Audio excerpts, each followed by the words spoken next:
কলকাতা পুরসভা ৯৯ নম্বর ওয়ার্ডে জোড়াবাগানে জলাশয় ফিরিয়ে দিতে উদ্যোগী পুরসভা। দীর্ঘদিন ধরে ময়লা ফেলে আবর্জনা ফেলে পুকুর ভরাট করে দেওয়ার অভিযোগ যায় মেয়র ফিরহাদ হাকিমের কাছে। অভিযোগ পেয়ে জলাশয় ফিরিয়ে দেওয়ার কাজ শুরু করে কলকাতা পুরসভা। নেতাজি নগর থানার পুলিশ ও কলকাতা পুরসভার পরিবেশ বিভাগ জলাশয় ফিরিয়ে দেওয়ার কাজ শুরু করলো।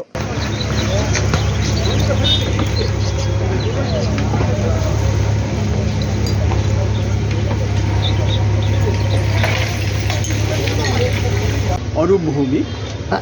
কিরকম এখানে আর কত পুকুর এরকম ছিল? এখানে ধরুন এই যে পুকুরটা নিয়ে কাজ করছে তার পাশে একটি পুকুর ছিল, সে পুকুরটি এখন প্রায় ভরাটের পথে এবং ওটাকে টিন দিয়ে ঘিরে দেওয়া হয়। এছাড়া আমার বাঁ দিকে যে ঢুকলে সোজা নস্করদের জায়গার মধ্যে 18 শরিকের একটা বিরাট পুকুর ছিল, ওটা চারপাশ থেকে ঘুরতে এখন সিকিভাগও আর খালি নেই। তাহলে এই যে শেষ মুহূর্তে হলেও এই উদ্যোগ আশার আলো দেখছেন?